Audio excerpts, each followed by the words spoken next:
오늘 성경 말씀의 배경은 이스라엘 백성들이 바벨론 포로에서 돌아온 후에 그 상황을 오늘 이사야 선지자를 통해서 주신 말씀입니다. 이스라엘 백성들이 오랫동안 바벨론에서 포로 생활을 하면서 우리가 귀국만 하면은, 우리가 우리 땅으로 돌아가기만 하면은 참 굉장히 좋은 일이 있을 거라고 하는 꿈을 꾸었지요. 그리고 금방이라도 돌아가면은 옛날 명성을, 또 옛날 영화를 되찾을 거라고 생각을 했습니다. 그런데 현실은 막상 돌아왔지만은, 바벨론 포로에서 돌아왔지만은 이 백성들의 삶은 결코 녹록하지가 않았습니다.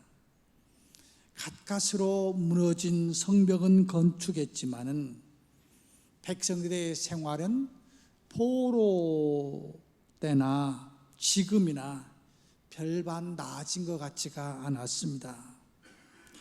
무너진 생활 터전을 일으켜 세울 자원도 넉넉하지 않았지만은 또 주변 나라들이 여러 가지 방해하기도 하고 여러 가지 힘들게도 했습니다. 그러자 백성들은, 자, 우리가 이렇게 어렵고 힘든 이유가 그 어려움에서 돌아왔는데 왜 좋아지지는 않고 이렇게 힘드냐? 그러다 보니까 이게 누구 때문이야? 누구 때문일까? 하는 원망이 시작되지요. 여러분들 다 알겠습니다마는 이제 어려워지면은 사람들은 그렇지 않습니까? 누구에겐가 원인을 찾으려고 하는 거 아니겠어요? 그런데 오늘 하나님의 말씀은 우리의 인간의 본성이 처음에는 먹거리가 해결되면은 이제 화장실, 또 편안함을 찾잖아요. 그러다가 환경을 찾기도 하고, 또 더 나가서 어떤 이제 명예욕을 찾기도 하고, 그러나 그 모든 것이 다 채워질 수 있는 건 아니잖아요. 이런 상황은 과거도 있었지만 현재도 있었지만 미래도 계속될 것입니다. 왜냐하면 사람들의 지닌 욕망과 본성입니다. 이 욕망과 본성을 다 채울 수 없기에 사람들은 어떤 데는 공방을 하게 되고, 그 원인을 정치 지도자를 탓하기도 하고, 어떤 때는 제사장이나 선지자나 영적 지도자들을 탓하다가 마침내는 하나님을 탓하게 되는 것이지요. 그래서 오늘 본문을 통해서 무엇이 오해이고 무엇이 진실이고, 또 오해를 풀으면 어떤 결과가 나오는지 오늘 성경을 통해서 살펴보고자 합니다. 먼저 사람들은 이것저것 탓하다가 마침내는 하나님을 탓하는 데까지 나가잖아요. 어떤 이들은 하나님께서 그 백성을 사랑하신다고 하지만 백성들이 이렇게 하소연하고 힘들어하는데, 다시 말하면 지금 말하면 내가 이렇게 기도했음에도 불구하고 내 환경이 달라지지 않는 이유가 무엇인가? 그것은 하나님이 안 계시든지 하나님이 내 음성을 듣지 않든지 하나님의 탓이라고 이야기하지요. 이렇게 생각하고 있는데 오늘 본문 1절은 이렇게 말합니다. 1절을 같이 한번 읽습니다. 시작. 여호와의 손이 짧아 구원하지 못하심도 아니요 귀가 둔하여 듣지 못하심도 아니라. 자신의 죄는 생각하지 않고 문제의 탓을 하나님께만 두고 있는데, 나의 실수는 말하지 않고 남의 잘못만 탓하고 있는데 사실은 그게 아니라는 겁니다. 분명히 오해가 있고 너무 심한 왜곡이 있다는 겁니다. 이러한 오해와 왜곡을 바로잡지 않으면 결코 문제가 해결되지 않는다는 것이지요. 이것은 인간의 지닌 뿌리 깊은 죄성에서 나온 탓의 문제 아닙니까? 이미 창세기에서도 그런 이야기가 나오지 않아요? 아담과 하와, 하나님께서는 죄를 지은 백성에게 구원의 길을, 용서의 길을 주려고 아담아 아담아 네가 어디에 있느냐고, 네가 무엇을 했느냐고 묻는데 아담도 하와도 계속해서 탓을 하지 않습니까? 당신이 내게 준 저 여자 때문에, 당신이 지은 저 뱀 때문에 내가 죄를 지었다고, 우리가 죄를 지었다고. 오늘 본문에서 이사야 선지자는 하나님에 대한 오해를 벗어나야 한다고 이야기하고 있지요. 바벨론 포로에 돌아와 황폐된 여러 가지 여건을 딛고 회복의 길로 나아가려고 하면은 오늘 이스라엘 백성들이 오해와 편견에서 벗어나지 못하고 원인을 바로 파악하지 못하면은 계속해서 그 자리에 있을 수밖에 없다는 겁니다. 그렇다면 진실은 무엇입니까? 진실은 내 죄 때문에 그렇다는 겁니다. 오늘 본문 2절에서 이렇게 말합니다. 2절을 같이 읽습니다. 같이 읽습니다. 시작. 오직 너희 죄악이 너희와 너희 하나님 사이를 갈라놓았고 너희 죄가 그의 얼굴을 가리어서 너에게 듣지 않게 하라. 아멘. 어제 어떤 분하고 이제 전화를 했어요. 어떤 부분을 이렇게 좀 상담 좀 하기 위해서 이렇게 했더니 그분이 이제 그 핸드폰을 켰는데 스피커폰을 켰나 봐요. 그러면서 이렇게 말해요. 지금 부부가 싸웠는데 지금 말하지 않고 저쪽에 부인이 있는데 제가 어떤 말을 질문한 것이 부인이 아주 굉장히 관심 있는 내용인 거예요. 그러니까 남편한테 물었는데 남편이 나한테 그 이야기를 해주고 싶은 거지. 그래갖고 부부 싸움에서부터 해결됐다고 그러더라고요. 자, 우리가 그래도 해봤잖아요. 배고픈 거라도 부족한 것은 그냥 견딜 수 있는데 제일 힘든 게 뭐든가요? 저는 내성적이래 가지고 그런데 외성적인 제 아내를 만나게 해준 하나님 앞에 너무 감사하지만은 저는 한번 화나면은 한 달도 갈 수 있거든요. 말 않고. 같은 공간에서 부부가 말하지 않고 있다고 한다면 그것만큼 힘든 게 어디 있겠어요? 사람과 사람 관계도 그래요. 제가 옛날에 부목사로 있을 때 어떤 분이 그러더라고요. 목사님, 저는요 몇 부 예배는 안 나가요. 그러니까 왜 안 나가냐고 그랬더니까 그 권사 하나 있는데 그분 있잖아요. 그거 한복 입고 주보 나눠주는 사람. 근데 우리 동네에서는 싸움꾼 아줌마거든요. 그 싸움꾼 아줌마가 거기서 주보 나눠주는 그거 보면 너무 보기 싫다는 거예요. 누가 잘못인지 모르겠어요. 선한 척하는 사람이 잘못한 건지 싸우는 것이 사람이 잘못한 건지는 모르겠지만은 하여튼 신앙생활 하면서도 교인들과 단절되는 것들 굉장히 어렵잖아요. 하물며 오늘 하나님과 나 사이에 갈라놓는 것이 무엇이냐, 이것의 진실이 무엇이냐는 겁니다. 오늘 본문에서는 죄 때문에 죄악이 너희와 하나님 사이를 갈라놓았다는 겁니다. 이스라엘 백성이 계속해서 문제에서 헤어나지 못하고 회복의 길로 나가지 못하는 진짜 원인은 이스라엘 백성과 하나님 사이를 가로막고 있는 죄의 담 때문이라는 거지요. 하나님은 죄가 없으신 분 아닙니까? 때문에 이 말은 결국 너의 문제의 원인은 너희 속에 있는 해결되지 않는 죄가 참된 원인이라는 겁니다. 문제는 자신 안에 있는데 이웃을 탓하고 하나님을 탓하니 해결될 수가 없는 것입니다. 흔히 우리는 이런 말을 합니다. 원인을 바로 알면 문제의 절반은 해결되었다고. 그러니까 가장 무서운 것이 무엇입니까? 이유 없이 싫어하는 거야. 이유 없이. 특별하게 그거 아니라 그냥 말만 나오면 싫은 거예요. 이어지는 말씀은 더욱 명확해집니다. 3절을 읽읍시다. 3절 같이 입니다. 시작. 이는 너희 손이 피해 너희 손가락에 제약이 더러워졌으며 너희 입술은 거짓을 말하며 너희 혀는 약독을 내밀라. 내 손에 피가 묻었다는 것은 누군가 남을 희생시켰다는 겁니다. 너는 지금 누군가 피해 희생시키면서 오늘의 잘못을 다른 데 탓하지 말라는 겁니다. 내 손가락이 가리키는 것은 남을 향한 지적질일 뿐이라는 겁니다. 이 손가락질에 제약이 가득하다는 것은 그것이 정당한 지적이 아니라는 겁니다. 모함과 음모를 가지고 남을 비방하고 깎아내리는 겁니다.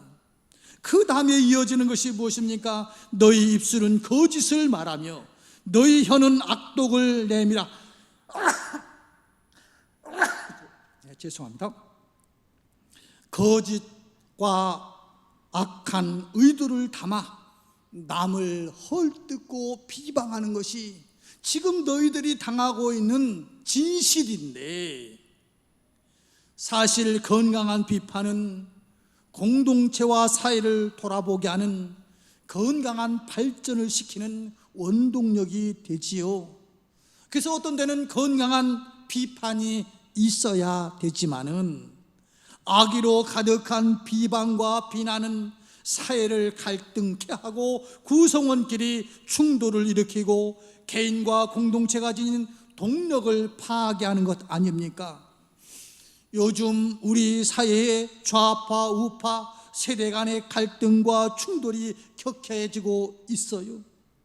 그것을 가중화시키는 것은 자신의 주장을 정당화하고 상대를 깎아내리기 위한 거짓과 가짜 뉴스들이 너무 지금 활기를 치고 있지 않습니까?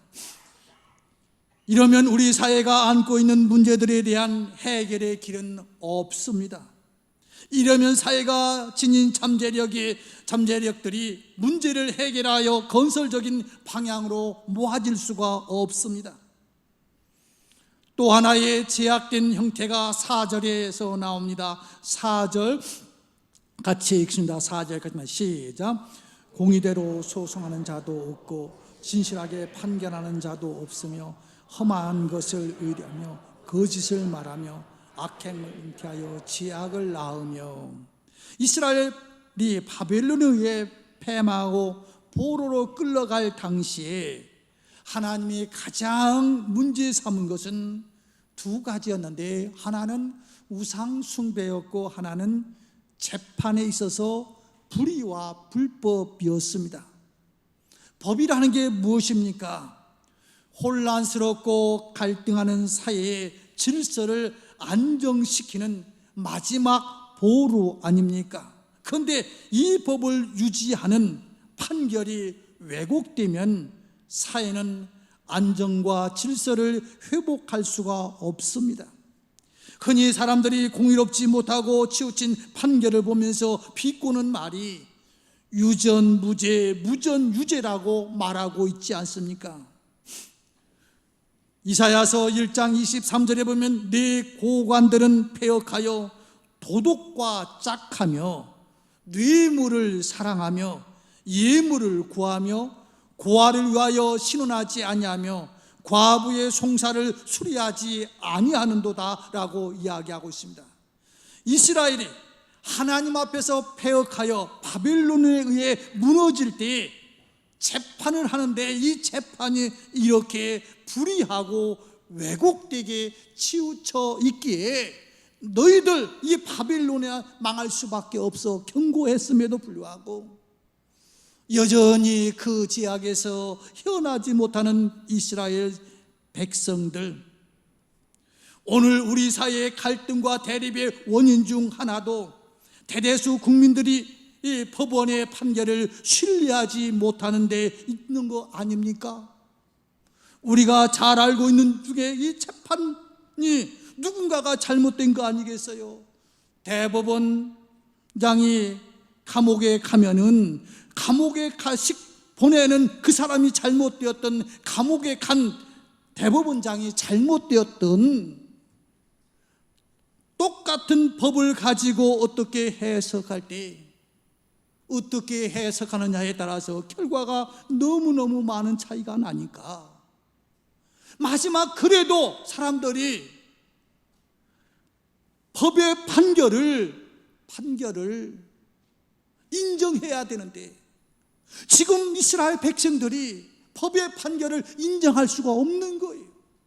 왜냐하면 법관들이 뇌물을 먹고 예물, 그 선물 받은 거 가지고 이렇게 저렇게 판단을 하니, 너도 알고 나도 알으니 이 재판의 판결을 인정할 수 없는 이 혼란한 이스라엘 백성들, 포로에서 돌아온 이 백성들, 혹시 이러한 모습이 오늘 우리나라의 모습은 아닙니까?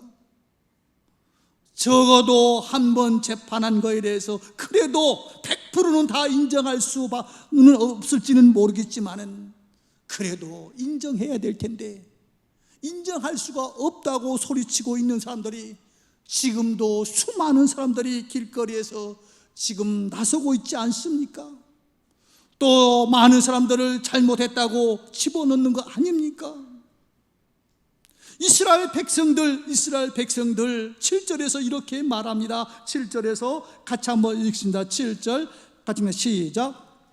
그는 행악하게 빠르고 무지한 피를 흘리게 신속하며 그 생각은 악한 생각이라 황폐와 파멸이 그 길에 있으며 그들은 자, 어떻게 지금 우리의 상황과 이토록 비슷한지 의문이 들 정도입니다. 오늘 본문의 모든 내용이 대한민국의 현실과 너무 비슷한 것 같기도 해요. 이사야 선지자가 혼란과 갈등 속에서 고통하는 그 백성들에게 위로가 아닌 이렇게 콕콕 폐부를 찌를 듯한 책망을 하는 이유가 무엇입니까? 결국은 이스라엘 백성들을 회복시키고 싶은 하나님의 마음 때문에 그렇습니다. 하나님은 이스라엘 백성들이 그렇게 많은 죄악을 짓고 하나님을 버렸지만 그럼에도 불구하고 하나님은 이 이스라엘 백성들이 돌아와서 하나님의 품에 안기기를 원하는 것이죠. 지금 우리 사회가 왜 이렇게 갈등과 혼란으로 어려움을 겪고 있을까요? 결국은 하나입니다. 사회의 공의와 정의가 무너졌기 때문에 그렇습니다. 공의는 사회의 기초입니다. 이 공의의 기초가 무너지면 이 사회는, 이 나라는 무너질 수밖에 없습니다. 오늘 본문에서 보았듯이 이스라엘의 어려움과 곤경의 원인을 살펴보면 그것이 하나님 때문이 아님이 분명합니다. 문제는 어둡고 왜곡되어 꼬일 대로 꼬인 이스라엘 백성들의 마음과 삶의 태도에 있음을 볼 수 있습니다. 그래서 하나님은 계속 하나님을 원망하는 사람들 향해서 돌아오라고, 그게 지금 너희들이 하나님 탓하고 다른 사람 탓하는데 그게 그 탓이 아니라는 겁니다. 그러면서 오늘 본문 5절 7절에서 5절부터 7절까지는 이렇게 말하고 있어요. 5절부터 7절 같이 한번 우리 합독합니다. 시작. 독사의 알을 품으며 거미줄을 짠 그 알을 먹는 자는 죽을 것이요 그 알이 밟힌즉 터져서 독사가 나올 것이니라.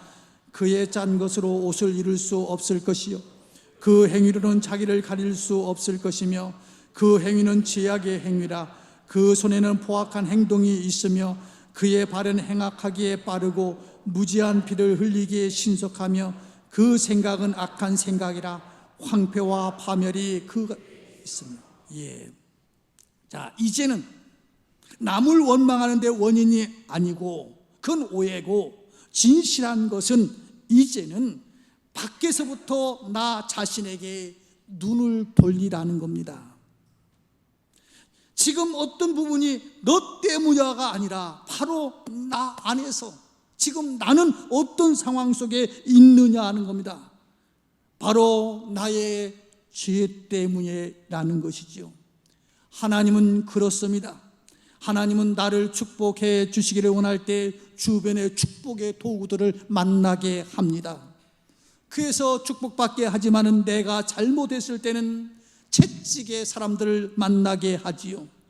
우리는 그 사람, 나를 때리는 사람을 원망하고 그 사람이 나쁜 사람이라고 하지만은 사실은 내가 지금 잘못하기 때문에 하나님께서 그 사람을 채찍으로 사용할 뿐입니다. 오늘 하나님께서는 이렇게 말씀합니다. 자, 지금 오해와 진실 속에서 이제 진실을 깨달았다면은, 통신이 단절되었다고 한다면은 이제 통신을 회복시키라는 거예요. 맞는 약인지 안 맞는 약인지는 모르겠습니다만은 이런 이야기가 오가고 있더군요. 지금 홍콩에서 오늘 300만이 데모를 한다고 하잖아요. 과연 중국이 군사를 개입시킬지 투입시킬지 그 징조를 어떻게 아느냐? 어떤 전문가는 이렇게 말하더군요. 그렇게 되면은 우선 통신을 단절시킬 거라고. 외부로 그런 것들이 나오지 못하도록 와이파이도 안 되게 할 것이고 어떤 무슨 전화도 안 되게 할 것이고 여러 가지 그런 징조가 나타나면 군사 개입이 가까웠을 거라고, 예측해도 틀린 말이 아닐 거라고. 그건 맞는 약인지 안 맞는 약인지 저는 전문가가 아니기 때문에 모르겠습니다만 하나님과의 관계도 그래요. 제일 중요한 것이 무엇입니까? 통신이 단절되어서는 안 돼요.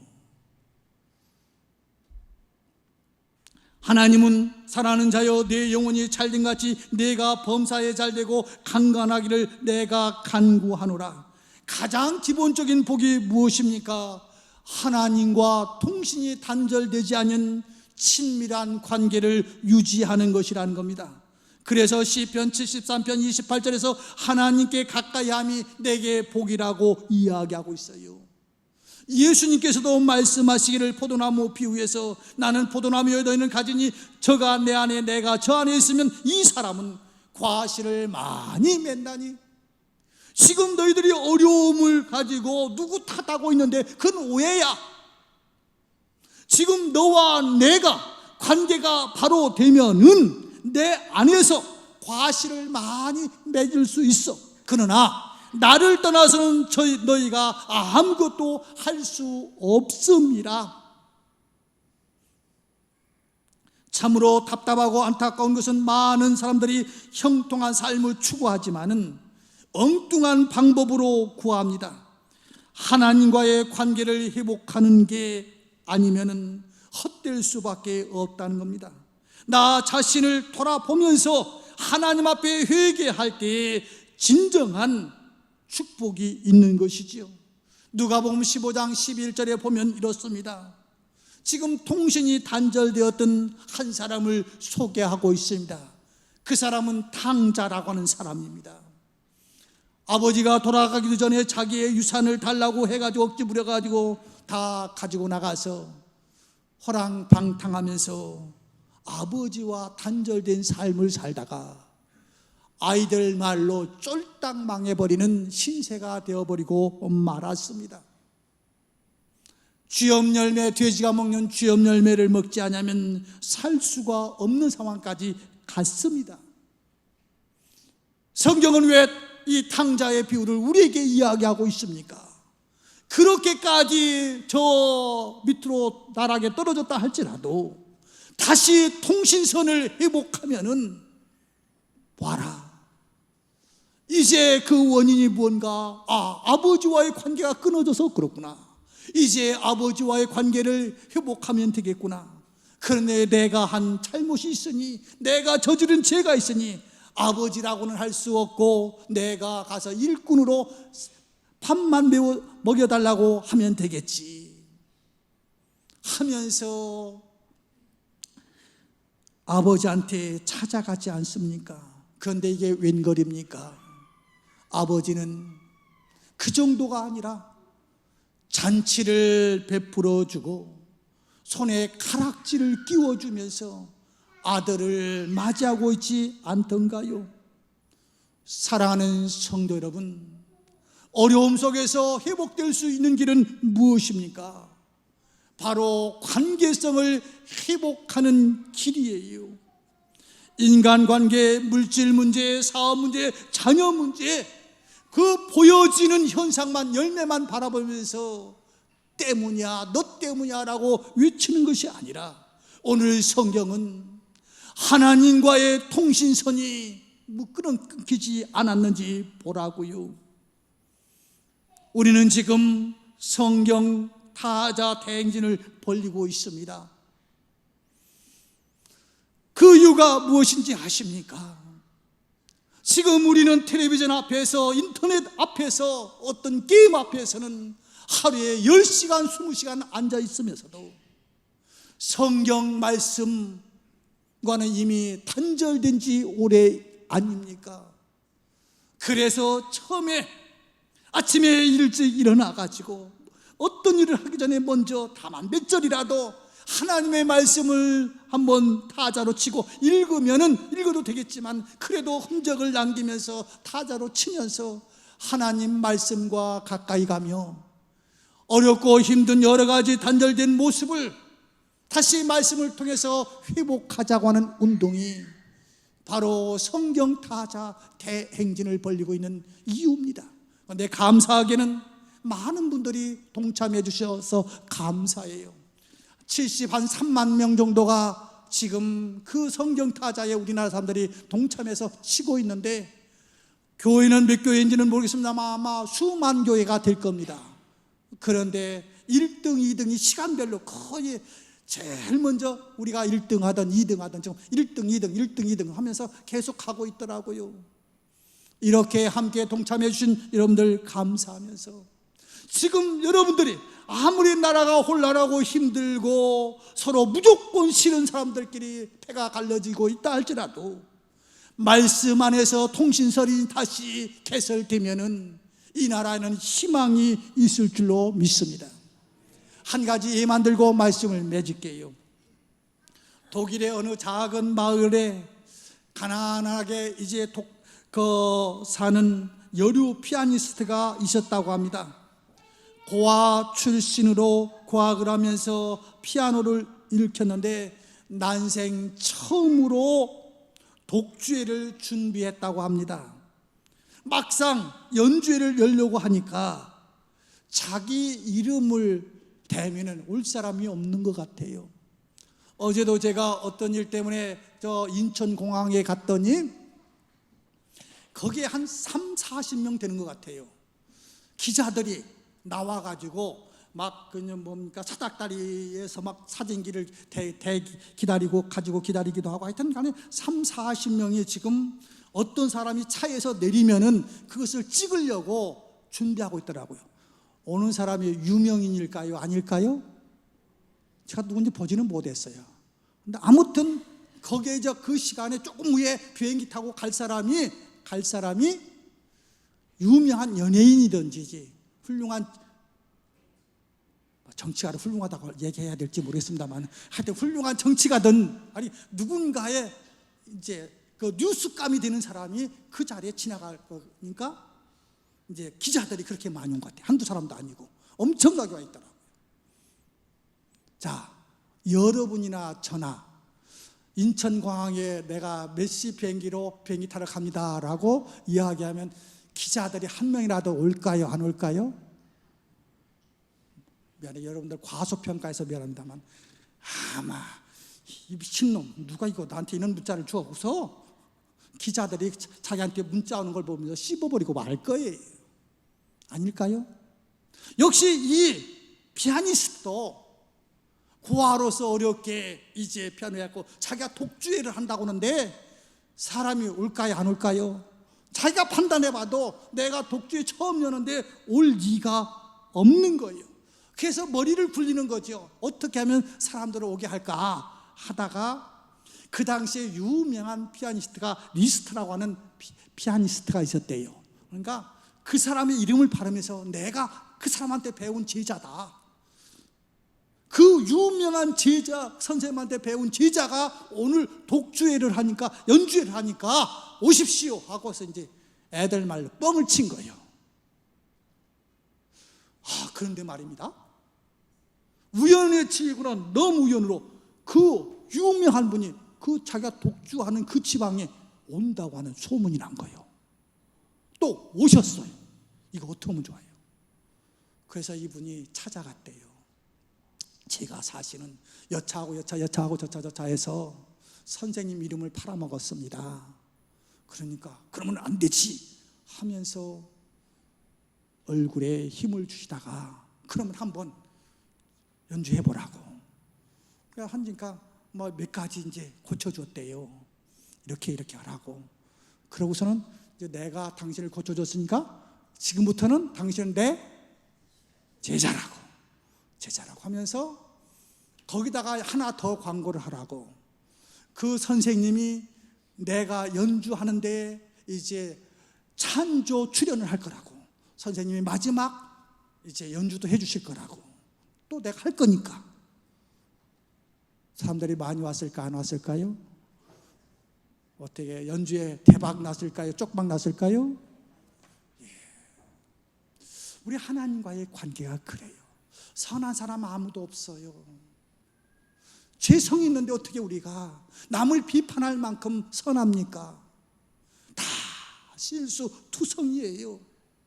중요한 것은 하나님과의 관계. 하나님, 바로 내 죄성 때문에 그렇습니다 하고 하나님 앞에 고백하면은, 아버님 제가 잘못했습니다 하고 고백하고 돌아오니까 새끼 밥만 먹여주는 것이 아니라 잔치를 베풀면서 금가락지를 끼워주시는 아버지의 마음이 하나님의 마음이고 우리 아버지 하나님의 마음이 되니까요. 중요한 것은 이겁니다. 원인이 어디 있습니까? 우리는 쉽게 저 보여지는 열매만 바라보면서 어떤 현상만 바라보면서 너는 죽일 놈 너는 살릴 놈 하면서 지금 우리가 너무 갈라져 있지 않습니까? 중요한 것은 나에서부터 찾아야 돼요.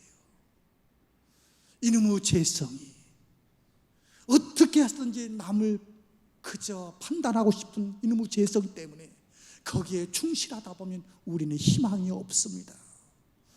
이제 힘들고 아직 습관이 안 됐지만은, 어렵지만은, 자꾸 잊어버리지만은 제일 먼저 일어나서 성경하고 가까이 갑시다. 우리 어른들한테는 미안해요. 컴퓨터 없는 분들한테는 미안해요. 저도 며칠 전에 목사님 이런 방법도 있습니다 하면서 핸드폰에서 치는 방법을 알려주더라고요. 그런데 사실은 쉽지가 않더라고요. 그래서 이제 제가 열심히 그냥 이렇게 쳐가지고 이제 뭐 했더니 입력됐는 줄 알았더니 다 날아가 버린 거예요. 그래서 와가지고 또 목사님한테 내가 이렇게 쳤는데 이렇게 날아갔는데 왜 날아갔느냐 그랬더니 마지막 저 끝으로 제일 밑으로 내려가가지고 거기다 뭐 재산? 그거 안 눌러서 그렇다는 거예요. 여러분들 지금 연세 드신 분들이 쉽지는 않을 줄 몰라요. 그리고 또 여기 계시지만은 목사님 교회 순위를, 그 사람은 저보다 젊은 사람인데도 미안해 여기 와 있으니까 젊은 사람인데 아니 그 교회 순위를 본다는데 어디 봅니까? 어떻게 봐야 내가 몇 절 치고 내 딸이 얼른 몇 절 쳤는 거 어떻게 압니까? 그러더라고요. 그건 제가 또 알려줬지요. 먼저 해봤기 때문에. 여러분 가장 중요한 것은 아주 거대한 거 찾지 말자고요. 중요한 것은 여러분과 제가 말씀의 회복, 통신선을 다시 깔자고요. 통신선을 깔고 하나님의 말씀에 순종하면은 나는 그저 머리 푹 숙이고 아버지 집에 그저 이 배 채우려고 새끼 좀 채워보려고 가고 있는데, 아버지는 배를 채워주시는 한 아버지가 아니라 잔치를 배설해 주신 그 아버지를 우리가 만날 줄로 믿습니다. 가정의 문제, 자녀의 문제, 물질의 문제, 나라의 문제, 교회의 문제, 어떤 문제 누구 탓하지 말고 우리 말씀의 통신선을 한번 다시 깔자고요. 그것이 뭐냐, 매일 일어나서 성경 한 번씩 칩시다. 아멘. 기도하겠습니다.